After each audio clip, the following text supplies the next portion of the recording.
आपको बता दें कि महाराष्ट्र की सियासत में नया भूचाल आ गया है। संजय राउत की पत्नी को ईडी का समन जारी होने पर नया राजनीतिक रण शुरू हो गया है। संजय राउत प्रेस कॉन्फ्रेंस कर रहे हैं। हालांकि आज सुबह उन्होंने कहा कि इस मुद्दे पर सियासत हो रही है।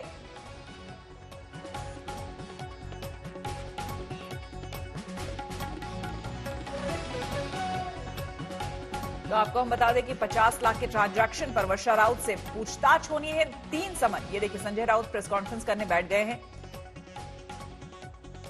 ईडी ने तीसरा समन भेजा है वर्षा राउत को। 2 समन में वो हाजिर नहीं हुई और दोनों समन में उन्होंने कहा था कि उनके सेहत का हवाला देते हुए वो नहीं आई हैं। महाराष्ट्र की सरकार पुलिस के द्वारा या अन्य अफसरों के द्वारा किस पर कार्रवाई करती है, किसी का रातों रात घर तोड़ देती है, किसी को गिरफ्तार करती है, तो वह पारदर्शी है। पर केंद्र की जांच एजेंसी यदि शिवसेना नेता के घर ईडी का नोटिस भेजती है तो वह बदले की भावना और जांच एजेंसियों को सियासत के साथ जोड़ने का दुस्साहस महाराष्ट्र सरकार की शिवसेना, कांग्रेस या राष्ट्रवादी दल न करे। जितने भी कोशिश करें, ये सरकार अस्थिर होने वाली नहीं है। सरकार डटकर इसका मुकाबला करेगी। निश्चित तौर पर अभी जो ईडी जैसी यंत्रणाएं जिनको पीएमएलए अंतर्गत काम करना है, prevention of money laundering act के अंतर्गत, अब ये prevention of opposition leaders act के अंतर्गत काम कर रही है, सिर्फ भारतीय जनता पार्टी के विरोधियों के खिलाफ काम कर रही है। इससे लोकतंत्र को कितना बड़ा खतरा है ये साबित हो रहा है और जनता को भी ये सामने आ रहा है कि भारतीय जनता पार्टी किसी भी हद तक जा सकती है, लेकिन महाराष्ट्र विकास आघाड़ी सरकार ये इसका डटकर मुकाबला करेगी। मैं संजय राउत साहब से पूछूंगा, क्या आपके परिवार का कोई पीएमसी बैंक के साथ में कोई आर्थिक व्यवहार हुआ था? क्या आर्थिक व्यवहार हुआ था वो भी जनता के सामने रखे।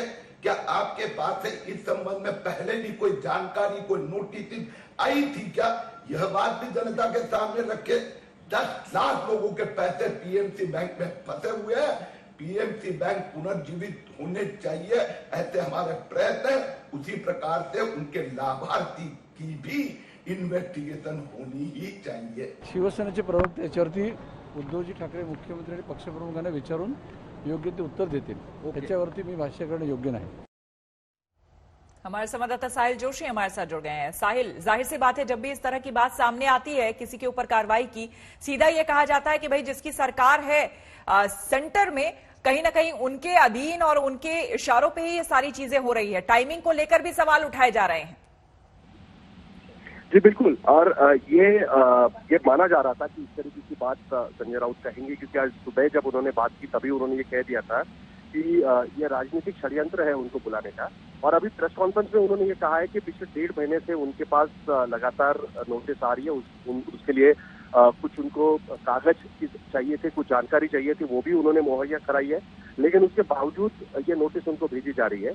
और उनका ये आरोप है कि जिन्होंने महाराष्ट्र में सरकार बनाने की कोशिश की, जिसके लिए मदद की, उन्हीं नेताओं को बीच में रोकना चाहेंगे। संजय राउत क्या कह रहे हैं, जरा ये सुन लेते हैं। त्यांनी मला एक यादी दाखवली काही लोकांनी, त्यात आपलंही नाव होतं। म्हणजे आमच्या काही जवळचे परिवारातले लोक, ठाकरे परिवाराच्या आसपासचे काही प्रमुख लोक, शिवसेना, काँग्रेस आणि राष्ट्रवादीतल्या 22 आमदारांची यादी दाखवली आणि म्हटलं या सगळ्यांना ईडी आणि केंद्रीय तपास यंत्रणा ताब्यात घेणार आहे